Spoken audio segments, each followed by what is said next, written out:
My name is Olive Fulton. My family thinks I'm a spinster counting underwear in an army depot. But the truth is, I just got back from 72 hours in the Syrian mud hunting a terrorist leader. Yet tonight, at Thanksgiving, my brother Jackson, who never served a day, patted my shoulder. Hey Olive, I got a new Glock. Want to go shooting? I'll teach you not to shoot your foot. You probably forgot the smell of gunpowder counting socks. He winked at his buddies. He has no idea this logistics girl is one of SOCOM's deadliest snipers. So I decided I'm accepting that invite.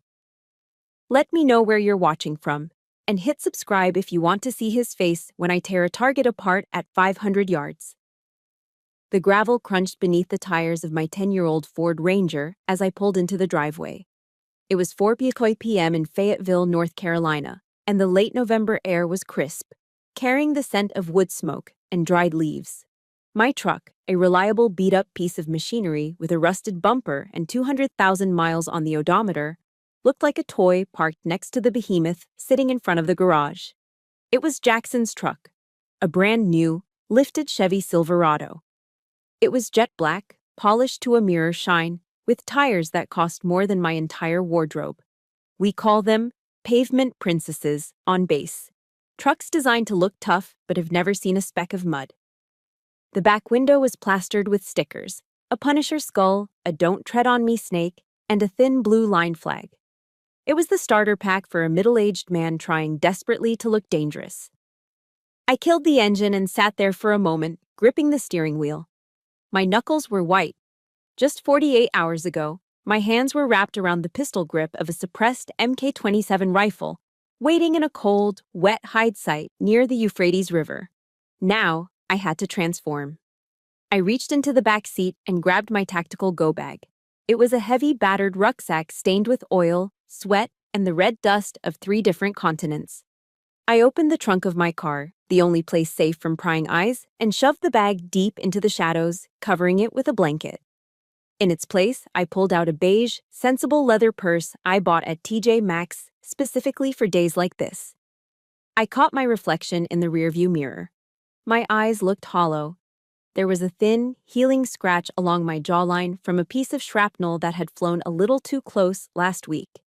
I applied a thick layer of concealer over it, smoothing it out until the warrior vanished and the supply clerk appeared. I took a deep breath, inhaling the silence before stepping out into the war zone I feared most. My mother's kitchen. The house smelled like roasted turkey, sage stuffing, and judgment. Olive, you're finally here, my mother, Margaret, called out from the kitchen without turning around. She was wiping down the granite countertops, her hair perfectly coiffed. We were about to start without you. Did you get held up at the warehouse again? Counting inventory takes all day on a holiday. Traffic was bad on Skibo Road, Mom, I said, my voice quiet. I walked over to kiss her cheek, but she was already moving away to check the oven. Well, look who decided to grace us with her presence, Jackson boomed from the living room. He walked in, holding a Bud Light. At 46, Jackson was heavy-set, his gut straining against a tight, olive-green t-shirt. Emblazoned across the chest in bold Greek letters was the phrase Molin Lob. Come and take them. It was the battle cry of King Leonidas at Thermopylae. Seeing it stretched across the stomach of a man who got winded walking up the driveway made my stomach turn. Hey, Jackson, I said, forcing a smile. You look tired, Ollie, he said, looking me up and down. He shook his head. And look at those boots. Do you ever wear heels? You walk like a man. Comfort over style, I replied, moving past him to the dining table, where my younger sister, Blanca, was already seated. Blanca was the golden child. She was 30, glowing, and dressed in a tailored dress that probably cost half my paycheck. She had just been promoted to marketing director at a tech firm in Raleigh. Olive, Blanca beamed, flashing a diamond engagement ring. Mom told you about the promotion, right?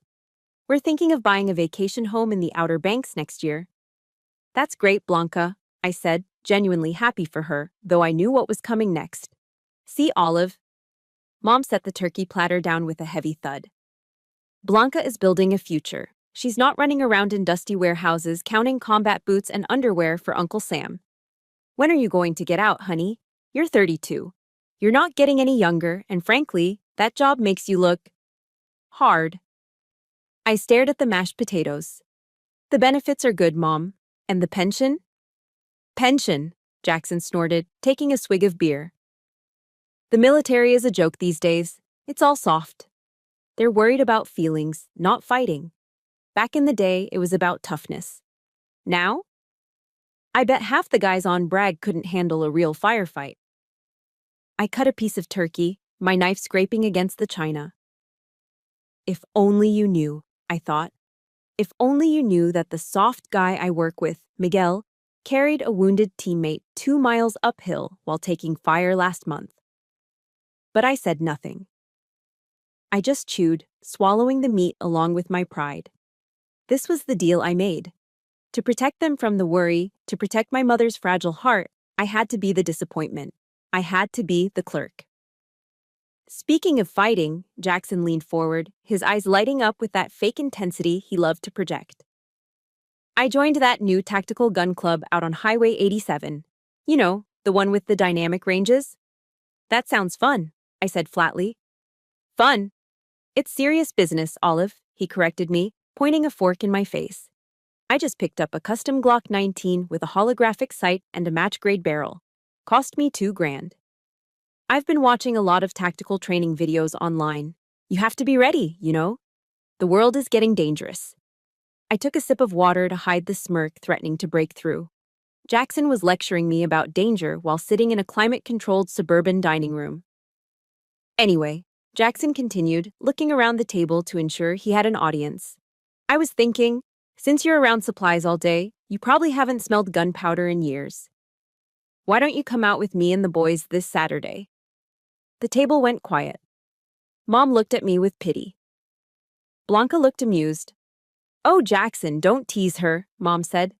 Olive doesn't like guns. They're too loud. No, I'm serious. Jackson grinned, a predatory, condescending grin. He reached out and patted my shoulder, a heavy, patronizing thud. I'll teach you, Ollie. I'll show you how to hold it so the recoil doesn't smack you in the face. I promise I won't let you shoot your own foot off. It'll be good for you to see what real men do. My hand, resting on my lap under the tablecloth, clenched into a fist so tight my nails dug into the palm. The silent, professional creed of the Special Forces screamed in my head. Quiet, humble, lethal. But looking at him, at that ridiculous t-shirt, at the arrogance dripping off his chin like gravy, something inside me snapped. Not a loud snap, but a quiet, dangerous click. Like a safety being disengaged. He wanted to teach me. He wanted to show me what a real man does with a weapon. I looked up, locking eyes with him. I let my expression soften into the mask of the submissive, clueless little sister. You know what, Jackson? I said, my voice steady. That sounds wonderful. I'd love to see your new toy. I probably am a bit rusty. Jackson laughed, looking at Blanca and winking. Bring earplugs, sweetie. It's gonna get loud. I will, I whispered, picking up my fork again. I definitely will. Under the table, my fist relaxed. The weekend couldn't come fast enough. I didn't sleep that night. I rarely do after a deployment. The silence of my one-bedroom apartment off Santa Fe Drive was louder than the mortar fire in Syria. It was 3 a.m., and the adrenaline from the family reunion was still coursing through my veins, mixing poorly with the residual cortisol of combat. I kicked off the sheets, soaked in cold sweat, and walked into the bathroom. The fluorescent light hummed as it flickered on, washing my face in a harsh, clinical glow. I looked like a ghost. Dark circles under my eyes, skin pale despite the desert sun I'd lived under for months. I pulled off my oversized t-shirt and stared at the reflection in the mirror. My family saw a logistics clerk who lifted boxes of MREs. The mirror showed a map of violence. There was a jagged pink line running down my left shoulder, a souvenir from a ricochet in Kandahar 3 years ago. On my thigh, a burn scar from an IED that had taken out our lead vehicle in Yemen. And running along my ribs, right over my heart, was the ink that kept me grounded when the world was burning. Psalm 23:4. It wasn't just a Bible verse, it was a job description. Yea, though I walk through the valley of the shadow of death, I will fear no evil, for thou art with me. I traced the letters with my finger. My mother would faint if she saw this, not because of the tattoo, though she hated them, but because of what it represented. She thought I sorted inventory lists. She didn't know I was the one walking through the valley so she could sleep soundly in her suburbs. My mind drifted back 10 years. I was 22, fresh out of the Q course, proud and stupid. I had come home for Christmas and made the mistake of telling a story. Just a small one. About a training accident where a flashbang went off too close. I remember the color draining from my mother's face, her hand clutching her chest, the gasping breaths, the ambulance ride. The doctor said it was a stress-induced angina attack. She can't handle stress, Olive, my father had told me before he passed. Keep her safe. So I did. I created the lie, Olive the supply sergeant, Olive the spinster, Olive the failure. It was the best cover story I ever fabricated. It kept her heart beating, even if it broke mine every time she looked at me with that mix of pity and disappointment. I turned away from the mirror and walked into the small living room. It was sparse: a couch, a TV I never watched, and a locked gun safe in the closet. Jackson had made a comment about my apartment once. Must be tight living on a sergeant's salary, huh? Maybe if you got a real job, you could afford some decor. I picked up my phone and logged into my bank account. I didn't do it for vanity. I did it for reassurance. The numbers loaded on the screen. Checking, $2,400. Savings, $485,000. Hazard pay, re-enlistment bonuses, combat pay, special operations stipends. And the fact that I spent 9 months of the year living in a tent where my expenses were zero. I was sitting on nearly $500,000 in cash, not counting my investment portfolio. I could buy Jackson's lifted truck 5 times over and set them on fire just for fun. But I didn't. I lived the gray man lifestyle. Blend in, be unremarkable, don't draw attention. In my world, flashing money or status made you a target. In Jackson's world, it was the only thing that mattered. My eyes fell on the corner of the room. Leaning against the wall was an old paper target from a range day 2 years ago. It was a hostage rescue target, a silhouette of a bad guy holding a good guy. There were 2 holes in the bad guy's head, so close together they looked like a single figure 8. I walked over to it. I remembered that shot. 800 yards, crosswind, moving target.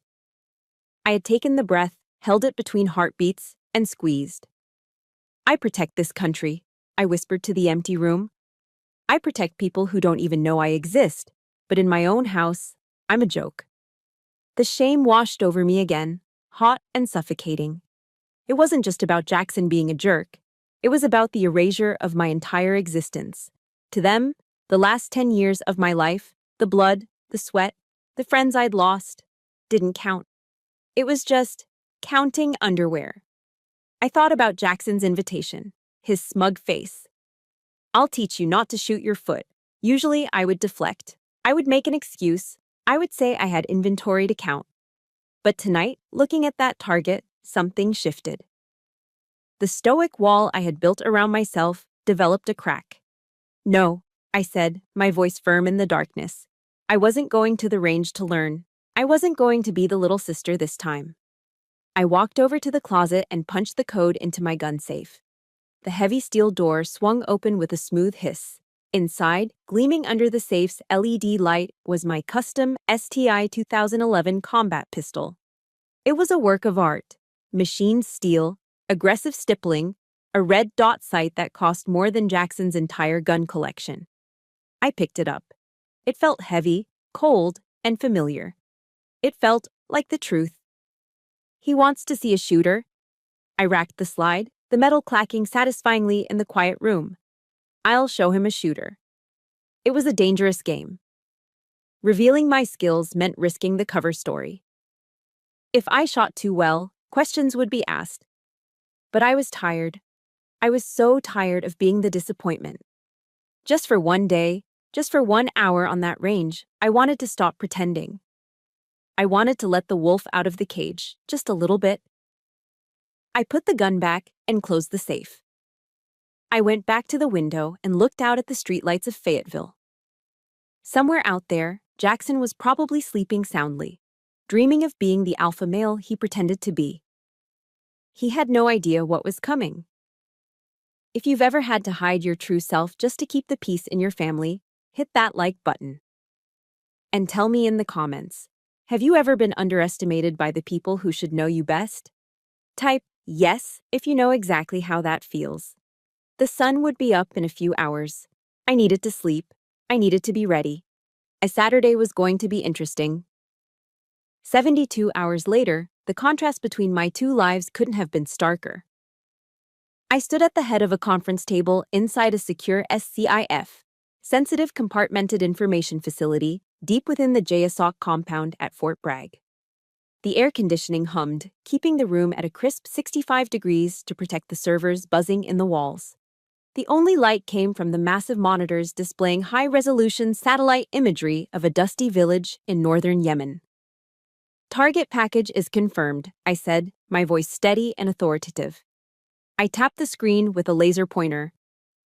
Intel suggests HVT movement in Sector 4. We have a 12-hour window before the sandstorm hits. Alpha Team, you're the primary breach element. Bravo, you're on Overwatch. Around the table sat 12 of the most dangerous men on the planet. Operators from Delta Force and the 75th Ranger Regiment. Men with beards, tattooed arms, and eyes that had seen too much. They weren't looking at all of the logistics girl. They were looking at Captain Fulton, their team leader. Copy that, ma'am. Master Sergeant Miguel Rodriguez nodded. He was a mountain of a man, built like a linebacker, with a scar running through his eyebrow. He took a sip from his thermos of Black Rifle coffee, pitch black, strong enough to strip paint. It was the fuel of our trade, unlike the pumpkin spice lattes my sister Blanca posted on Instagram. What about extraction, boss? Another operator asked, leaning forward. Secondary LZ is prepped here. I pointed to a clearing 3 clicks north. If things go south, we have air support on standby. Any questions? The room was silent. A respectful, focused silence. These men trusted me with their lives. They knew I did the work. They knew I checked every detail, every variable. Buzz. My personal phone, sitting face down on the table next to my secure terminal, vibrated against the wood. It was a breach of protocol to have it on, but I was expecting a call from the base commander. I glanced down. It wasn't the commander. Jackson. Hey, kiddo, don't forget to wear sneakers tomorrow. No heels, lol. The recoil on this 9mm is no joke. Don't want you falling over. I stared at the screen. The sheer absurdity of it almost made me laugh out loud. Here I was, planning a kinetic operation that involved millions of dollars in assets and human lives, and my brother was worried about me wearing high heels to a flat range. Miguel, sitting to my right, caught my expression. He leaned over, his eyes flicking to the phone screen. He read the message and snorted, trying to stifle a laugh. Heels, Miguel whispered, his voice low and gravelly. Does he know who he's talking to? Does he know about the shot you made in Syria? 800 meters, moving target, 40-mile-per-hour crosswind, in the mud? He thinks I count socks, Miguel, I whispered back, picking up my phone and sliding it into my pocket. He thinks the loudest noise I hear is a forklift backing up. Unbelievable, Miguel shook his head, taking another swig of his coffee. Civilian logic. It's a disease, boss. Dunning-Kruger effect in full swing. The less they know, the more they think they know. Let him have his moment, I said, turning back to the satellite map. Focus up, gentlemen. Let's get this done so I can go home and get taught how to hold a gun. A ripple of chuckle went through the room. They knew the score. To them, it was the funniest joke of the week. To me, it was just Saturday. By Friday evening, the mission was green-lit and handed off to the night shift. I drove home, the tension of the briefing slowly bleeding away, replaced by a cold, calculating resolve. The sun was setting as I walked into my apartment. I didn't turn on the TV. I didn't make dinner. I went straight to the closet. The keypad on the gun safe beeped as I punched in the code. Beep, beep, beep. Click. I bypassed the standard issue M9 Beretta on the top shelf. That was a tool for work. For tomorrow, I needed something personal, something that made a statement. I reached for the bottom shelf and pulled out a hard Pelican case. Inside, resting in custom-cut foam, was my pride and joy. A customized Glock 34 Gen 5. It wasn't a stock pistol like the one Jackson bragged about. This was a race gun. The slide had been milled for weight reduction, exposing the gold titanium nitride barrel underneath. It had a flared magwell for faster reloads, a stippled grip that felt like sandpaper against the skin, and a Trijicon RMR Type 2 red dot sight mounted on top. I checked the chamber. Clear. I racked the slide, feeling the smooth, glass-like action. The trigger pull was tuned to a crisp 2.5 pounds, a hair trigger. Next to it, I grabbed my ear protection. Jackson had told me to bring earplugs, probably envisioning those cheap orange foam things you buy at Home Depot. Instead, I pulled out my Peltor Comtac Vive headset. These weren't just earmuffs. They were active hearing protection with 360-degree situational awareness microphones. They amplified quiet sounds like footsteps or whispers while instantly suppressing gunshot noise. I packed them into a nondescript gym bag, along with a stiff competition belt and a Kydex holster. I wasn't packing for a fun day out. I wasn't packing to learn.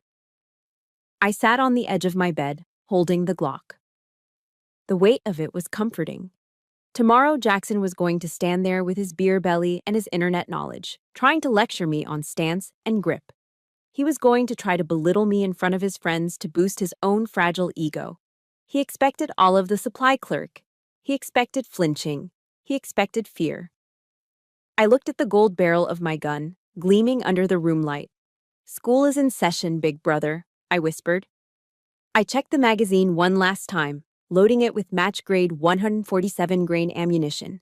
Subsonic, quiet, accurate. Tomorrow, the worlds were going to collide, and only one of us was walking away with our dignity intact. At 0900 hours sharp, a horn blared outside my apartment complex like a freight train announcing its arrival. I looked out the window. Jackson's black Chevy Silverado was idling at the curb, taking up 2 parking spaces. The exhaust rumbled with an aftermarket aggressiveness that screamed, "Look at me." I grabbed my gym bag, the one containing my custom Glock and specialized headset, and walked out. I was wearing standard athletic gear, gray Under Armour leggings, a black hoodie, and Salomon trail running shoes. Practical, comfortable. Jackson leaned out the window as I approached. He was wearing wraparound Oakleys and a tactical vest that looked brand new, with the tags probably just cut off. "Morning, sunshine," he yelled over the engine noise. He looked me up and down as I climbed into the passenger seat. The interior smelled of new car scent spray and stale McDonald's. "Is that what you're wearing?" he asked, grimacing as if I'd shown up in a ball gown. "You look soft. I told you, shooting isn't yoga. You need sturdy clothes." "I'm comfortable, Jackson," I said, placing my bag carefully on the floorboard between my feet. "Let's just go." He revved the engine unnecessarily before peeling out of the lot, cutting off a Honda Civic in the process. He didn't even check his blind spot. For the next 45 minutes, I was held captive in the cab of his truck, forced to listen to a lecture that was equal parts hilarious and infuriating. The radio was blasting some generic bro-country song about dirt roads and cold beer, but Jackson turned it down just enough so I could hear his wisdom. "So, here's the thing about ballistics, Olive," he began, one hand on the wheel, the other gesturing wildly. "You gotta understand stopping power. That's why I carry a .45, because if I hit a bad guy, I want him to stay down. The 9mm rounds the military uses, basically BB guns, they just poke holes. A .45 takes a soul." I stared out the window at the passing pine trees of North Carolina. "Incorrect," my brain corrected automatically. Modern 9mm ballistics with hollow point technology offers similar expansion and penetration to a .45, with higher capacity and less recoil. That's why the FBI and SOCOM switched back. But I said nothing, I just nodded. "Is that right?" "Oh yeah, big time," Jackson nodded sagely. And then there's situational awareness. That's key. You gotta have your head on a swivel. Be ready for anything. Most people, especially civilians like you, walk around with their heads in the clouds. As he said this, his phone dinged in the cup holder. He immediately looked down, picked it up, and started typing a text message with both thumbs while steering with his knee. We were doing 70 miles per hour on the highway. "Jackson, watch the road," I said, my hand instinctively gripping the door handle. "Relax, I got it," he scoffed, not looking up. "I'm a multitasker." That's part of the warrior mindset. You have to process information rapidly. I bit the inside of my cheek so hard I tasted blood. This man, who was currently endangering us both to text a buddy about fantasy football, was lecturing me on the warrior mindset.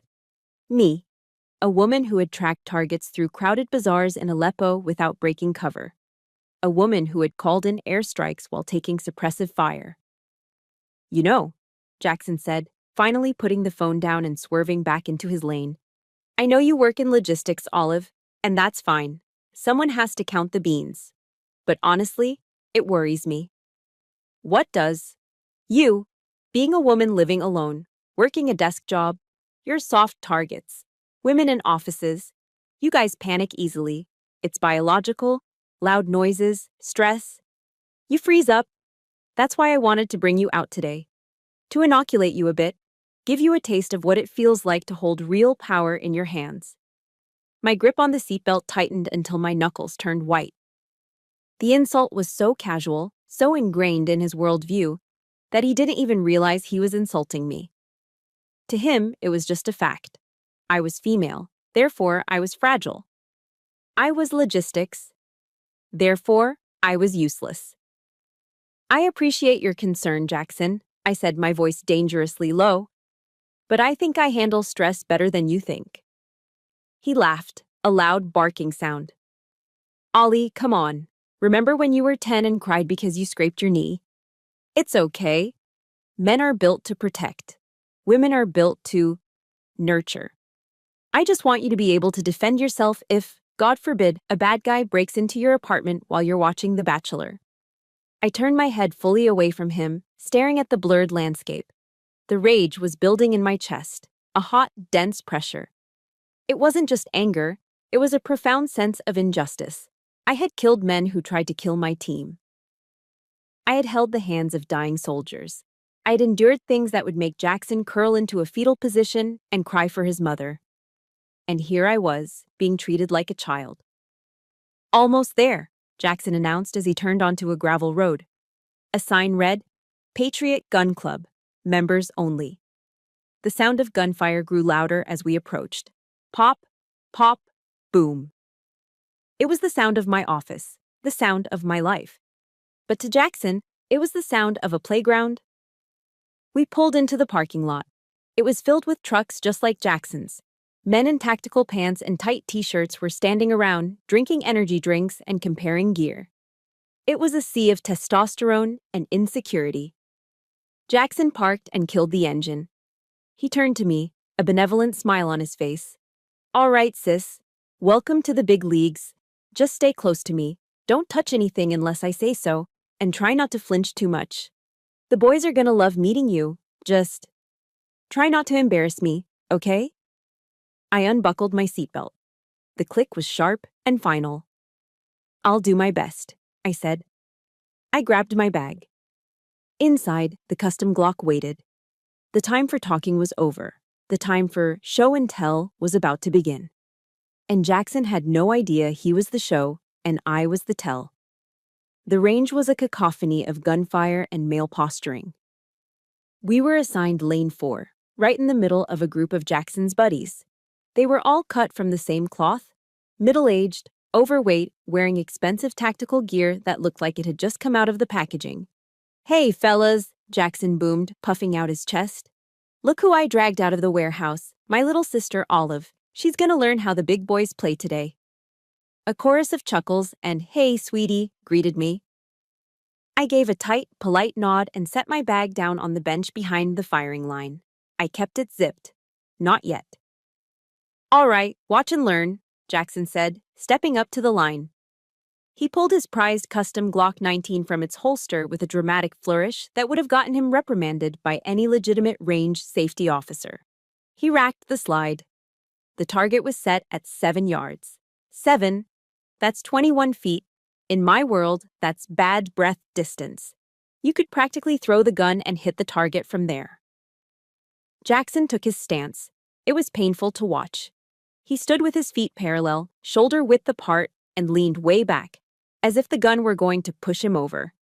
He gripped the pistol with a teacup hold, his left hand cupping the bottom of the magazine well like he was sipping Earl Grey at a garden party. It was a technique that had been obsolete since the 1980s because it offered zero recoil control. "Going hot," he yelled unnecessarily loud. Bang, bang, bang, bang, bang. He fired 5 rounds in rapid succession, or rather, he tried to. He was jerking the trigger so hard I could see the muzzle dip before every shot. The recoil sent the gun flying up almost 90 degrees after each discharge because he had no leverage on the weapon. "Clear," he shouted, placing the gun on the table and turning to us with a grin that threatened to split his face. He was sweating already. "Did you see that?" he panted, wiping his forehead. "Kick is like a mule, but you gotta dominate it. Like David Goggins says, who's gonna carry the boats? You gotta stay hard, right? Embrace the suck." I looked downrange. The target, a standard silhouette, had 3 holes in the white paper, way off to the left in the shoulder area. 2 rounds had missed the paper entirely, at 7 yards. "Nice grouping, Jack," one of his buddies lied. "You really tore him up." "Yeah, well," Jackson shrugged, feigning modesty. "I was rushing it a bit, but that's combat shooting. You don't have time to aim when the adrenaline is pumping." I bit my tongue so hard I thought I might need stitches. Adrenaline? He was shooting at a piece of paper that wasn't shooting back. "All right, Olive," Jackson said, clapping his hands together. "Your turn. Come on up." I stepped forward. I reached for the gun, but Jackson intercepted me. "Whoa, whoa, let me set you up first," he said. He moved behind me, standing so close I could smell the stale coffee on his breath and the Old Spice deodorant masking his sweat. He reached around, grabbing my arms and physically maneuvering them. My skin crawled. Every instinct in my body screamed threat, neutralize, create distance. But I forced myself to stand rigid. "Okay, feet like this," he said, kicking my heels together. "Now, lean back a little. It counteracts the weight." He was setting me up to fall over. "Now, the grip," he continued, placing my hands in the same ineffective teacup hold he had used. "Don't squeeze too hard, you'll shake. Just cradle it." "Jackson," I said, my voice tight. "Shh, listen to the expert," he interrupted, his breath hot on my ear. "Now, here's the secret sauce. When you're ready to shoot, I want you to take a deep breath and hold it. Don't breathe. If you breathe, you miss. You gotta turn blue, okay?" Incorrect. In tactical shooting, you breathe naturally to keep your heart rate down and your vision clear. Holding your breath increases blood pressure and induces tremors. He was literally teaching me how to miss. "Got it?" he asked, finally stepping back, to my immense relief. "Got it," I lied. He picked up the gun, inserted a fresh magazine, and racked the slide. He held it out to me, handle first, with a look of extreme skepticism. "Grip it tight, but not too tight," he instructed for the 10th time. "And hey, just try to hit the paper, okay? Anywhere on the paper counts as a win for you. Don't worry about the bullseye. That's for the pros." He looked over at his friends, winking. "And don't cry if it scares you. It's loud." I took the gun. My hand wrapped around the polymer grip. It felt alien compared to my custom STI, but a Glock was a Glock. It was a tool. And in the hands of a master, any tool could sing. I looked at the target, 7 yards. It looked like a barn door from here. I looked at Jackson. He was smirking, arms crossed over his chest, waiting for the recoil to knock me backward, waiting for me to squeal and drop the gun so he could swoop in and save me. He wanted his validation. He wanted to be the big, strong protector teaching the helpless little sister. I felt a cold calm wash over me. The noise of the range faded into a dull hum, My heart rate dropped. My vision sharpened. I wasn't going to hit the paper. I was going to erase his ego. "Ready when you are, sis," Jackson called out. "Just don't shoot yourself." I turned my back to him, facing downrange. The mask was slipping. The supply clerk was checking out. The Green Beret was clocking in. "Stand by," I whispered to myself. $20 says she drops it after the first shot, one of Jackson's friends whispered. It was loud enough for me to hear. It was meant for me to hear. "No way," another chuckled, the sound grating against my eardrums like sandpaper. $10 says she hits the dirt, or cries, or both. Jackson laughed along with them, a booming, confident sound that filled the small space of the firing lane. "Hey now, go easy on her, boys. She's used to counting boxes, not handling firepower. Just give her space to panic." I stood there, the Glock heavy in my hand, staring at the white paper target 7 yards away. The laughter behind me began to blend with other sounds in my head. Still counting underwear in the warehouse? My mother's voice, dripping with disappointment over the Thanksgiving turkey. "When are you going to get a real job?" "You walk like a man, Olive." Women in offices panic easily. It was a cacophony of doubt, a symphony of disrespect that had played on loop for the last decade of my life. I had swallowed it, I'd internalized it, I'd let them paint me as the failure so they could feel like the successes. But today the music stopped. I closed my eyes for a fraction of a second.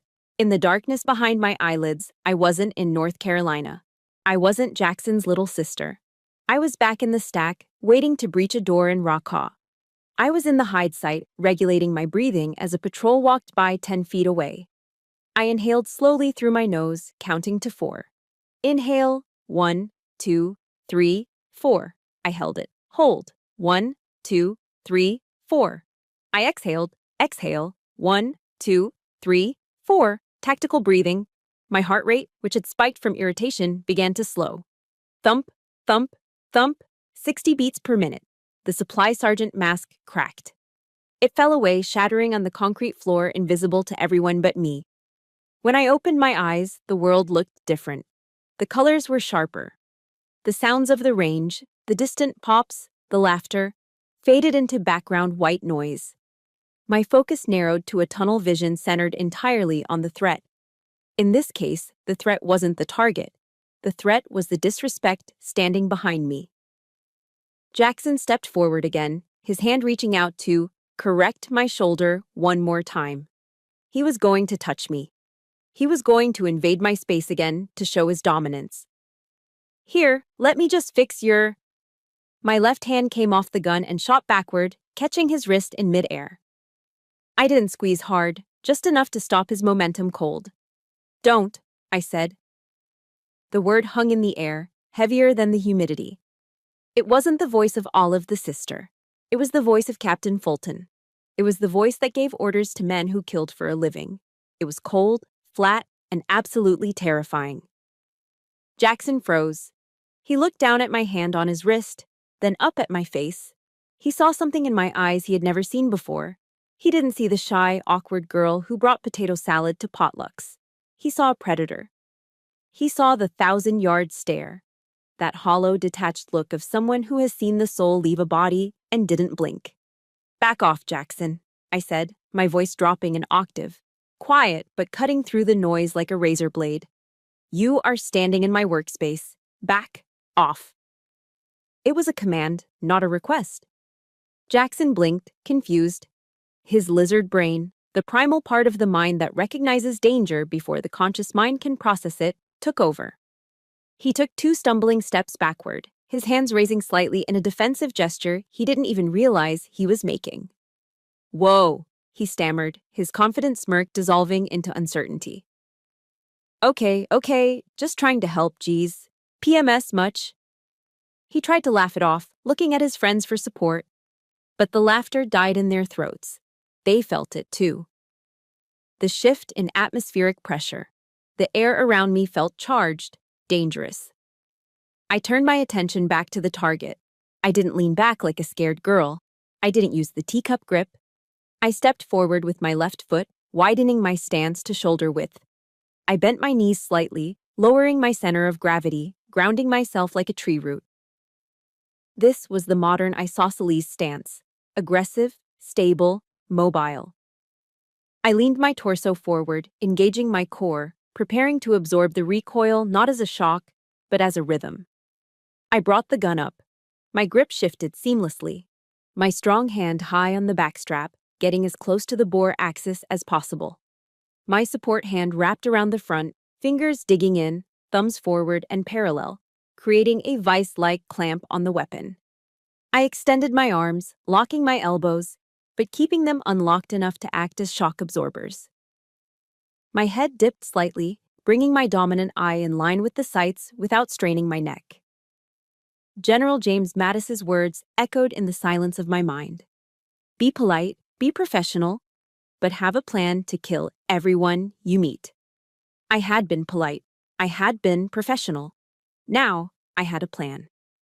The target was 7 yards away. It was an insultingly easy shot. But I wasn't just going to shoot it. I was going to surgically dismantle it. The chatter behind me had stopped completely. Even the guys in the next lane had paused to watch. There was something magnetic about competence. You could feel it when someone knew exactly what they were doing. My finger moved from the frame to the trigger. I took up the slack, feeling the wall. I wasn't angry anymore. Anger is messy. Anger makes you miss. I was cold. I was precise. I was a machine built by the United States government to do one thing very, very well. I focused on the front sight post. Crystal clear. The target blurred slightly in the background. Breath out. Pause. The moment I pull this trigger, everything changes. My cover is blown. My family will know, but I can't go back. I won't go back. If you are ready to see Jackson's ego explode into a million pieces, smash that like button right now. And tell me in the comments, what is the one thing you are absolutely best at that nobody gives you credit for? I want to know your secret superpower. The world narrowed down to a single point of impact. Squeeze. My finger compressed the trigger. The break was crisp, like snapping a glass rod. Bang! The gun recoiled, the slide cycling back and forth in a blur of motion faster than the human eye could track. But unlike Jackson's flailing attempt, my muzzle didn't climb to the sky.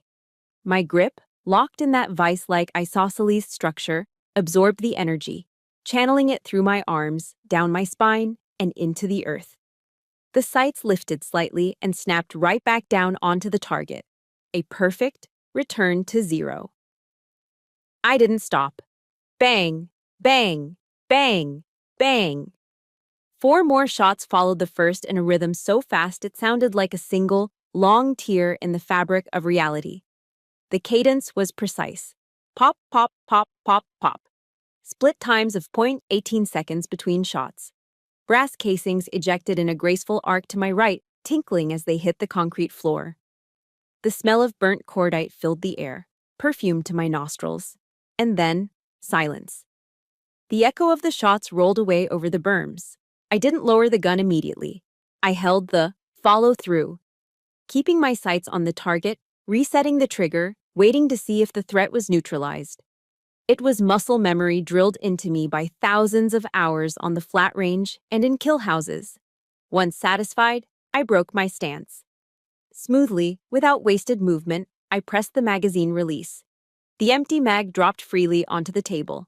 I racked the slide back, locking it open, and visually inspected the chamber. Clear. I placed the Glock on the bench, slide locked back, ejection port facing up, muzzle pointing downrange. Safe. The entire sequence, from the first shot to the gun hitting the table, had taken maybe 3 seconds. I exhaled a long breath, letting the tension drain out of my shoulders. I stood straight and turned to look at Jackson. He was standing there with his mouth slightly open, like a fish gasping for air. His friends were frozen, beers halfway to their mouths, eyes wide. The confident smirks were gone, wiped clean by the sheer violence of action they had just witnessed. "Pull it in," I said softly. Jackson blinked, shaking himself out of his stupor. He fumbled for the switch on the lane control. The electric motor whirred to life, bringing the target carrier back from 7 yards. As the paper slid closer, the confusion on Jackson's face deepened. You missed, he stammered, squinting at the target. Olive, you missed 4 of them. He was looking at the paper. At 7 yards usually, you see 5 distinct holes. But on my target, there was only 1 hole. It was dead center in the X ring, the absolute bullseye. It was slightly larger than a normal bullet hole, ragged around the edges. Bring it all the way in, I said. The target stopped 2 feet in front of us. Jackson leaned in, his nose almost touching the paper. No way, one of his buddies whispered behind me. Jackson traced the hole with his finger. It wasn't 1 hole, it was 5 holes, stacked directly on top of each other. It was a ragged hole, the hallmark of a grandmaster shooter. At that speed, at that distance, putting 5 rounds through the same tear in the paper was a feat of mechanical precision that most people only saw in movies. That's impossible, Jackson muttered. He looked at the gun on the table, then back at me, as if trying to reconcile the weapon with the sister he thought he knew. It's a fluke. The gun. Maybe the sights are off. He was grasping at straws, his brain refusing to accept the reality that his logistics sister had just outshot him by an order of magnitude. I reached up and pulled off my electronic ear protection, letting it hang around my neck. The silence in the bay was deafening. Every eye in the vicinity was on us. I walked over to Jackson, invading his space this time. I didn't touch him. I didn't have to. The air around me was enough to make him shrink. The sights are fine, Jackson, I said, my voice calm, devoid of the earlier anger. It was the calm of someone who knows exactly who they are. And the recoil? It's just physics. Force equals mass times acceleration. If you have a proper grip, it manages itself. I leaned in closer, ensuring he heard every syllable. And one more thing. Don't ever tell a soldier to hold their breath. Oxygen fuels the brain.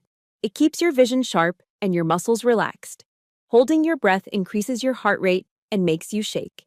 In a firefight, that's the fastest way to die. I picked up the target sheet, ripping it off the cardboard backer.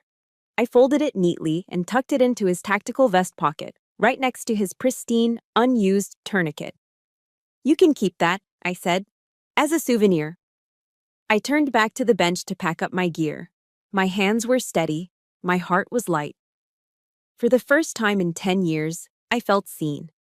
Not by them, they were still too in shock to truly see, but by myself. I had let the wolf out, and she had hunted. Behind me, nobody said a word. The mansplaining was over. The lesson had been delivered. And the teacher was dismissed.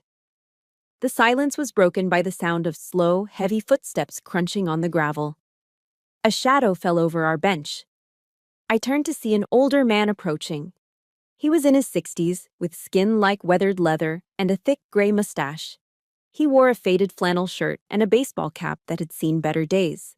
On the front of the cap, barely visible through the grease stains, was a small embroidered triangle, the unit insignia of the 1st Special Forces Operational Detachment Delta. It was Gary Y., the owner of the Patriot Gun Club, a local legend in Fayetteville. Rumor had it he was on the ground in Mogadishu in '93. Jackson's face lit up. This was his hero. He straightened his posture, puffing out his chest, desperate to associate himself with Gary's grit. "Gary!" Jackson called out, extending his hand, a wide, ingratiating smile plastered on his face. "Good to see you, sir. I was just showing my sister the ropes. You know how it is, teaching the rookies." Gary didn't even blink. He walked right past Jackson's outstretched hand as if my brother were a ghost. He didn't look at him. He didn't acknowledge him. Gary walked straight up to me. He stopped 2 feet away, his eyes scanning me from head to toe. He looked at my stance, which I had relaxed but not abandoned. He looked at the custom Glock on the table, and then he looked at the target with the single, ragged hole in the center. He reached out and picked up the target I had tucked into Jackson's vest. He held it up to the light, examining the grouping. He let out a low whistle. Then he looked me in the eye. His gaze was intense, piercing. The look of a man who could spot a fake from a mile away.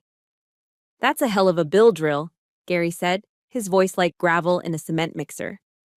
"Thank you," I replied, keeping my voice neutral. He nodded slowly, glancing at my hands. You handle that weapon like it's an extension of your arm. Not a lot of folks around here hold a gun like that. Teacup grip seems to be the flavor of the month for the tactical crowd. He threw a shade at Jackson without even looking at him. Gary leaned in slightly, lowering his voice so only I and the now very quiet Jackson could hear. You out at the compound? He asked. It was a coded question. The compound referred to the highly classified headquarters of JSOC, Joint Special Operations Command. It wasn't something civilians knew about. I met his gaze. Team 7 just got back from the sandbox. Gary's eyes crinkled at the corners. He looked down at his left hand. The ring finger was missing, a stump of scar tissue where a digit used to be, a souvenir from a breaching charge gone wrong in Panama, or so the stories went. He tapped the table with his remaining fingers. Welcome home, he said. It was the most sincere thing anyone had said to me in weeks. Thanks, Gary. Finally, Gary turned his attention to Jackson. My brother was standing there, pale, his mouth slightly agape, looking back and forth between us like he was watching a tennis match played in a foreign language. You know this girl, Jackson? Gary asked, hooking a thumb in my direction. Yeah, she's my sister, Jackson stammered. Olive, she works in logistics, at the warehouse. Gary laughed. It wasn't a nice laugh. It was a dry, barking sound. Logistics, Gary repeated, shaking his head. Son, let me tell you something. I've been running this range for 20 years. I've seen Delta operators, Green Berets, SEALs, and FBI HRT come through here. And I've seen a lot of posers. He took a step toward Jackson, invading his space just like Jackson had invaded mine. Jackson shrank back, looking suddenly very small in his expensive tactical vest. You were just trying to teach a Special Forces team leader how to shoot, Gary said, his voice dripping with disdain. Did you know that? Did you know your sister is probably one of the deadliest human beings within a 100-mile radius? Jackson's eyes bulged. What? No. She counts underwear. She counts bodies, son, Gary corrected him, his face hard. I watched her run that drill. That's not a hobby, that's a trade. She could kill everyone standing on this firing line with a pencil before you could even get your safety off. The color drained from Jackson's face completely. He looked at me, really looked at me, for the first time. He saw the scars. He saw the stillness. He saw the lethal competence that Gary had just validated. His entire worldview, the alpha male fantasy, the belief in his own superiority, the condescension toward his weak sister, crumbled in an instant. Jackson started, but no words came out. He looked at his friends. They were looking at their shoes, suddenly finding the gravel very interesting. Gary turned back to me and tipped the brim of his hat. Range is yours, Captain, he said respectfully. Let me know if you need anything. Ammo's on the house today. Appreciate it, Gary, I said. Gary walked away, leaving a silence so heavy it felt like it could crush Jackson's truck. I picked up my gym bag and slung it over my shoulder. I didn't need to say anything else. Gary had said it all. Let's go, Jackson, I said, walking past him toward the truck. I think we're done here. Jackson followed me like a whipped dog. He didn't offer to carry my bag. He didn't make a joke. He just walked, head down, the weight of his own humiliation pressing down on his shoulders. The drive home was going to be very, very quiet. The drive back to Fayetteville was suffocating. Jackson didn't turn on the radio. He didn't text. He drove with both hands on the wheel, 10 and 2, staring straight ahead at the asphalt. The silence in the cab of the truck was heavy, thick with unspoken words and shattered ego.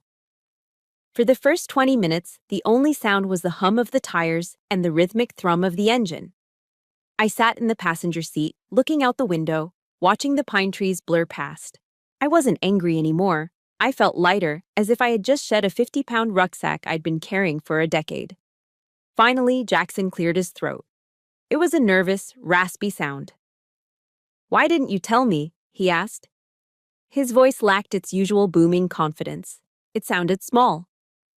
Why did you let me make a fool of myself back there? You let me lecture you. You let me look like an idiot in front of Gary, in front of my friends. He gripped the steering wheel tighter, his knuckles whitening. He was trying to shift the blame, trying to make himself the victim. Typical. I turned my head slowly to look at him. Because you never asked, Jackson, I said calmly.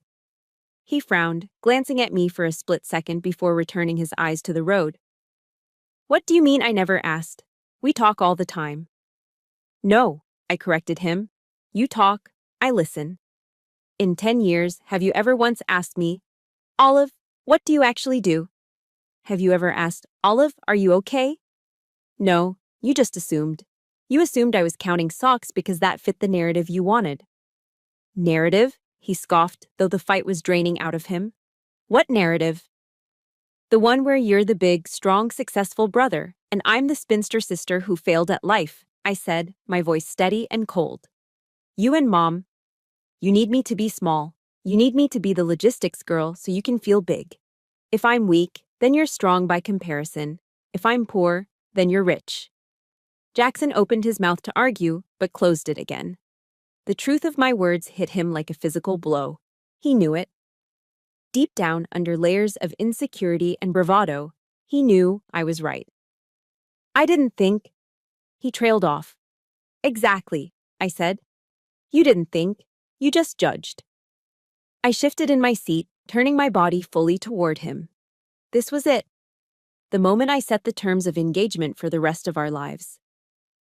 Listen to me carefully, Jackson, I said, because I'm only going to say this once. He swallowed hard, his Adam's apple bobbing. From this moment on, Olive the supply sergeant is dead. She doesn't exist anymore. The woman sitting next to you is a Green Beret team leader. I have done things you can't even imagine. I have seen things that would give you nightmares for the rest of your life. I paused, letting the weight of my identity sink in. I don't need your protection, I continued. I don't need your money. And I certainly don't need your lessons on how to be tough. I have more money in my savings account than your entire construction company is worth. I could buy this truck and your house in cash today. Jackson's eyes widened. You do? Yes, I said. But I don't flash it around because I don't need to prove anything. That's the difference between us, Jackson. You need everyone to know you're an alpha. I just am what I am. I took a deep breath. Stoicism teaches us that we cannot control the actions of others, only our reactions to them. I had reacted with silence for too long. Now, I was reacting with boundaries. Here is the new deal, I said, my tone final. You will treat me with respect. You will stop the mansplaining. You will stop the little digs about my job or my marital status. You will tell Mom to back off. And if I don't? Jackson asked, a flicker of his old defiance trying to spark. Then I disappear, I said simply. I'm serious, Jackson. I will request a transfer to Fort Lewis or Germany. I will change my number. I will block you on everything. You will never see me or hear from me again. I don't need this family. I have a family. They wear multicam and they would die for me. I choose to be here because I love you, despite everything. But I won't be a doormat anymore. The truck cab fell silent again. The threat hung in the air, tangible and real. Jackson knew I wasn't bluffing. He had seen the 1,000-yard stare at the range. He knew I had the capacity to cut ties as surgically as I'd cut the center out of that target. He drove for another mile, processing everything. I watched his face. I saw the struggle, the death of his ego, the birth of a new realization. He looked at me again, and this time, there was no condescension. There was fear. And behind the fear, there was something else. Respect. Okay, he said quietly. His voice was humble, stripped of all its bluster. Okay, Olive, I hear you. Good, I said. I didn't know, he added, his voice cracking slightly. About the money, about everything. I'm sorry. It was the first time in my adult life that my brother had apologized to me. It wasn't perfect. It wouldn't fix everything overnight. But it was a start. I looked back out the window. The sun was dipping below the tree line, casting long shadows across the road. The war inside my house wasn't over, but the terms of the treaty had just been rewritten. And for the first time, I was the one holding the pen. "Just drive, Jackson," I said, leaning back in the seat, "and turn the radio back on. But no more Florida Georgia line. Put on some classic rock." Jackson let out a small, nervous chuckle. He reached out and turned the dial. The opening chords of AC/DC's Thunderstruck filled the cabin. He didn't say another word. He just drove, 2 hands on the wheel, eyes on the road, sitting next to a sister he was only just beginning to meet. 1 month later, the scent of charcoal and grilling burgers filled the air in my mother's backyard. It was a crisp December afternoon in Fayetteville, the kind where the sun is bright but the air has a bite to it, perfect for a hoodie and a cold beer. I sat at the picnic table, watching the smoke drift up towards the Carolina blue sky. A month ago, sitting here would have felt like sitting in a dentist's waiting room, tense, painful, waiting for the drill. But today, the air felt different, lighter. "Olive, honey," my mother called out from the patio door, holding a tray of potato salad. "Do you want cheese on your burger? Jackson's about to pull them off." "Yes, please, Mom. Cheddar if we have it," I called back. "Coming right up," she smiled. It was a genuine smile. She didn't ask about the warehouse. She didn't make a passive-aggressive comment about my lack of a husband. She just asked about cheese. It was a small thing, but to me, it was a ceasefire. I looked over at the grill. Jackson was manning the tongs, wearing an apron that said, "Grill Sergeant." A month ago, I would have rolled my eyes at the irony. Today, I just took a sip of my Miller Lite and watched him work. He wasn't wearing his tactical vest. He wasn't wearing the Milan Lab shirt. He was just wearing a flannel and jeans. He looked up and caught my eye. "Hey, Olive," he waved the tongs. "Quick question. I was looking at optics online last night. For a home defense setup, would you recommend a red dot or one of those LPVO scopes? I see a lot of guys running the scopes now." He didn't say it with arrogance. He didn't tell me what was better. He asked. He was consulting the expert. I walked over, leaning against the railing. "For home defense, stick with the red dot, Jackson. An LPVO adds weight and complexity you don't need in a hallway. Keep it simple. Speed kills." He nodded thoughtfully, flipping a patty. "Makes sense. Keep it simple. Thanks, sis." "Anytime." Just then, the gate to the backyard swung open, and 2 of Jackson's friends from the gun club walked in, carrying a cooler. They froze for a second when they saw me, a look of recognition and slight apprehension crossing their faces. Jackson didn't miss a beat. He slapped one of them on the back. "Hey guys, come grab a beer," he said. Then he pointed at me with the tongs. "You remember my sister, Olive? Yeah, be nice. She's the real deal. Seriously, don't make any bets with her unless you want to lose your paycheck." The guys laughed, a little nervously, and nodded at me with genuine respect. "Good to see you again, Olive," one of them said. "That was, some shooting last month."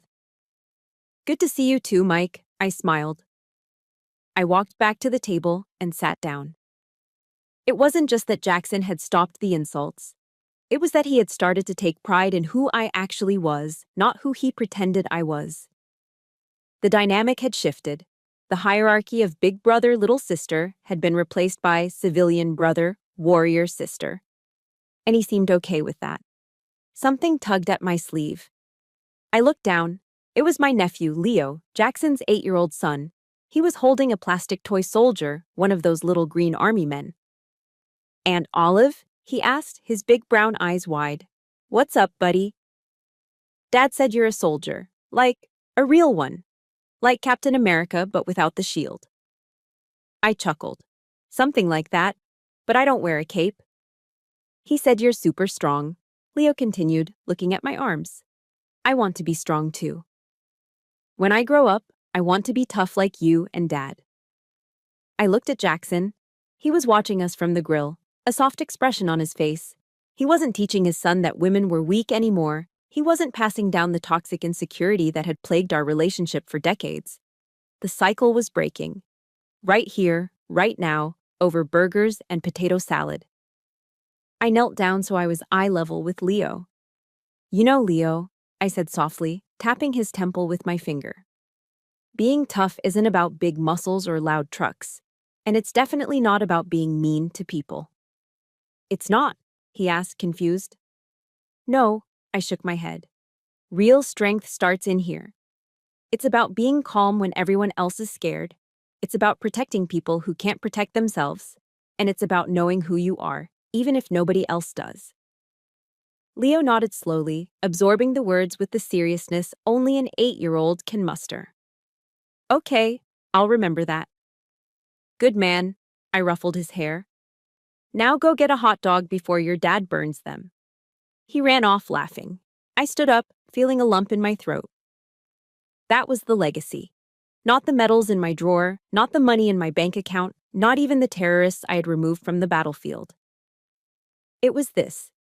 It was teaching a little boy that strength comes in all forms, and that respect is the currency of a real man. I grabbed my beer and walked around to the front of the house. I needed a moment of quiet to soak it all in.